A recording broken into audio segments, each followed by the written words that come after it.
They told her she didn't have the nerve to be a sniper, but Elena's finger never shook on the trigger. The rejection came on a gray morning, the envelope stamped and sealed as if it carried nothing more than routine orders. She broke it open at her bunk, the words cold and absolute. Candidate does not meet composure standards. Recommendation, reassignment to non-combat duties. Elena read it twice, then a third time. Her jaw locked. She had scored perfect in wind calls, target tracking, and range estimation. Her groups at 600 and 800 meters had been tighter than anyone else's in her class. Still, the gate to sniper school slammed shut, and there was nothing she could do but stand outside of it. By 1800 hours, she was back at the base range, her body moving through drills with no instructor watching. She lined up targets at 600 meters, adjusting for the faint crosswind. She whispered the calls to herself the way she'd been trained. Wind 15 left. Hold 1/4 mil. Send it. The bolt snapped forward, the round cut clean. She reset again and again until her shoulder ached. No one cared. She wasn't a sniper. She was a logistics clerk now, reclassified with the stroke of a pen. From the shadow of the observation tower, someone was watching. Sergeant Tom Keegan leaned against the railing, arms folded, face unreadable. A veteran with more tours than she could count, his call sign was Hawk. She had seen him in passing, heard his voice on radios during exercises. That night he didn't speak until she finally lowered her rifle. "You train like someone who won't take no for an answer," he said. His voice was rough like gravel turned over. Elena didn't respond. She simply cleared the chamber, slid the rifle into its case, and nodded once. His eyes lingered, but he let her walk away without another word. Days bled into weeks. She hauled crates, checked manifests, signed off fuel deliveries. Her issued weapon was the standard M4, nothing like the long bolt-action rifle she craved. Every night she thought of that rejection letter, folded in the bottom of her footlocker like a blade pointed inward. She told herself she would not let it cut her open. Then the orders came. Deployment. Her name printed at the bottom of a roster she had not expected to see. She was attached to a recon unit under Lieutenant Mason Varela, call sign Atlas. The mission was simple on paper. Advance forward operating teams, establish observation, support the real shooters. For Elena, it meant carrying extra gear, fetching batteries, listening to men mutter when they thought she couldn't hear. At briefing, she sat silent while others made their jokes. "Hope she can carry more than her pride," one of the corporals said. Another smirked. "Sniper school dropout. Guess we're the unlucky ones." Elena kept her eyes down. Inside, her jaw clenched until her teeth hurt. She said nothing. At 2100, she loaded gear into the convoy. Keegan was there too, this time with his spotter kit slung over his back. He glanced at her, a flicker of recognition passing between them. No words, just the faintest dip of his chin, as if to say he remembered those dusk hours on the range. It was enough to remind her she wasn't invisible. By 0200, they rolled into the valley. The air was damp and heavy with dust. The moon cast thin light on ridgelines that seemed to crouch like waiting beasts.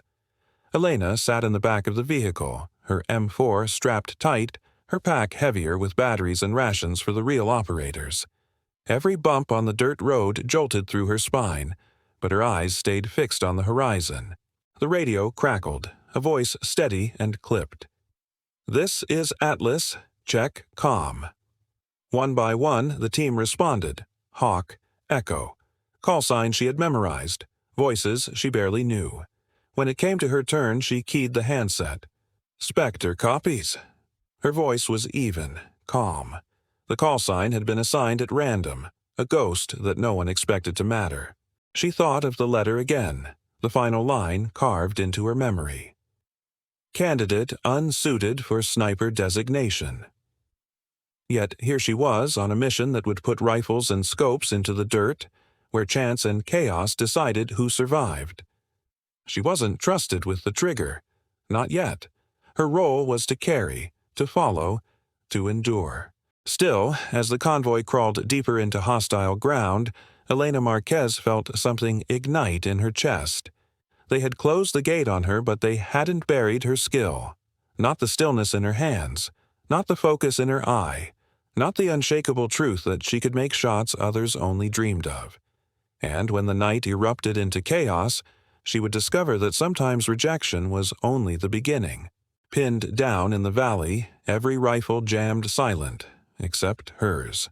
The observation post had been dug into a scrub-covered ridge at dawn, a narrow shelf overlooking the valley floor where enemy patrols shifted like restless shadows.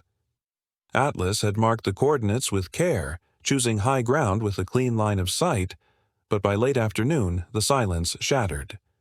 Incoming fire hammered the rocks. The air cracked with rounds snapping past helmets. Elena pressed herself flat against the dirt, the weight of her pack digging into her ribs. Dust clung to her lips. She gripped her M4 but knew it was little use at this distance. The real rifles, the long bolts, the scopes, the precision, were in the hands of the men she'd been told to carry for. Now those rifles lay still. "Hawk, status," Atlas called over the radio, his voice steady but urgent. "Taking fire, left flank, 2 wounded. We're locked down," came Keegan's reply. His tone was clipped, iron under strain. Seconds later, Elena heard the dull thud of impact and then the grunt that followed. She turned her head just enough to see Keegan slump sideways, blood spreading across his sleeve. His spotting scope toppled in the dirt, the rifle beside him unmanned. The team froze. For a heartbeat, no one moved. Then training fractured into chaos. One man shouting for a medic, another firing blind shots downhill. The enemy's fire grew bolder, rounds sparking closer to their cover. Without a sniper's eye on the valley, they were blind. Elena's pulse pounded. She looked at the rifle Keegan had dropped. She knew the feel of it, the breath control, the calls. Every night on base she had practiced with a borrowed bolt action, whispering wind corrections to herself like prayers. Now the scope gleamed at her, waiting. She crawled forward, fingers closing around the weapon's cold stock. Atlas saw her. His eyes narrowed. "Marquez, stand down." "He's out," she answered, her voice calm despite the storm. "You need eyes on target." For a second, silence. Then another burst of gunfire forced everyone back to the dirt. Atlas swore under his breath. He had no choice. "Spectre, you're hot," his voice cut through the net. "Send it." Elena pulled the rifle tight into her shoulder, cheek settling against the rest. The world shrank to the green haze of the night vision scope.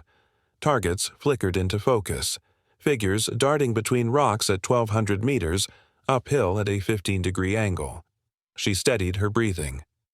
2 knots cross, she whispered, quartering right. Her finger found the trigger. Every rejection, every doubt, every muttered insult coiled inside her. She exhaled slow. The reticle held steady. She fired. The recoil was sharp, but her eye never left the scope. Half a breath later, the first target folded. A clean strike. The valley seemed to pause, enemy fire faltering as shock rippled through the team. "Hit, confirmed," Echo's voice trembled over comms. No one spoke for a moment.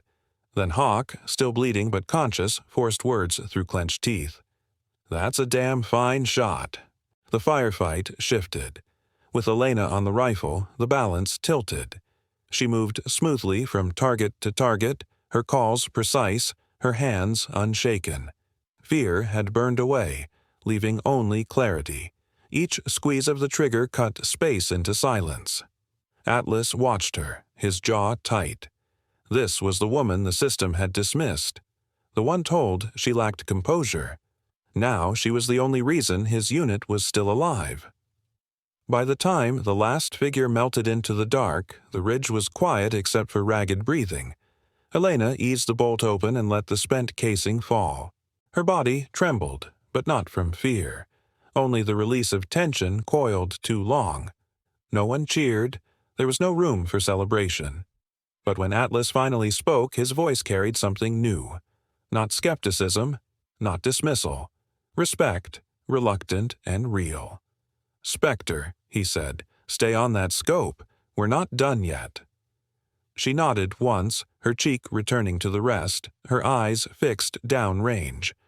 Because in the coming hours, a shot would be asked of her that no one else on Earth had ever taken. 3,600 meters, further than anyone had ever believed possible.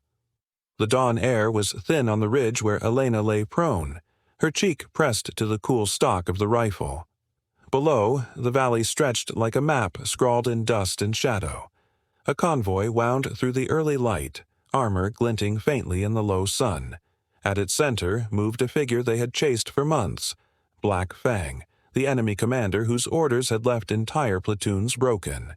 Elena's breathing slowed, even as her pulse hammered in her throat. Around her, the recon team was silent, all eyes turned toward her station. Keegan lay against a boulder, his shoulder wrapped hastily, pain tightening his jaw but pride flickering in his eyes. Atlas crouched behind, his face unreadable, torn between duty and doubt. The radio crackled with a call from the forward scouts. Enemy convoy confirmed. Commander in sight.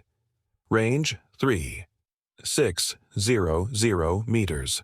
It was a number that felt almost mythic, a distance taught in textbooks as the edge of possibility.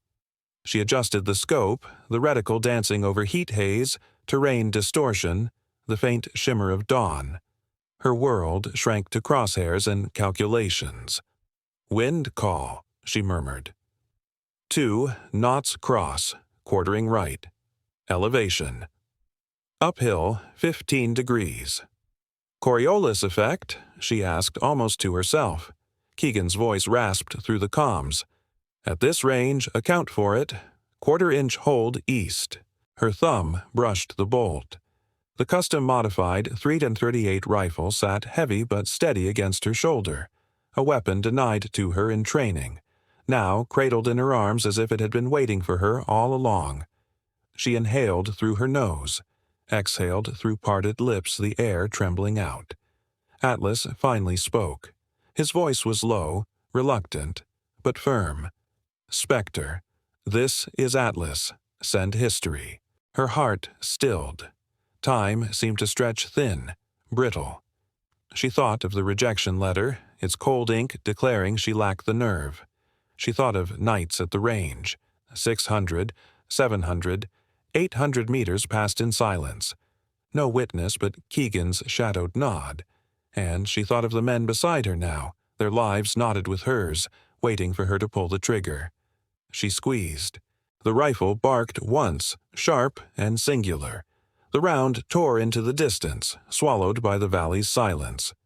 Seconds passed, long enough to question, long enough to doubt. Then, at the convoy, a sudden bloom of chaos. Black Fang collapsed where he stood, the command line severed in an instant. Soldiers scattered, vehicles stuttered to halts, the formation crumbling like sand swept from stone. No one spoke at first. Even the radios were hushed. Elena lowered her cheek from the stock, her breath fogging faintly in the dawn. Her hands shook now, after the shot, not before. Keegan shifted, raising his good arm in a slow, deliberate salute.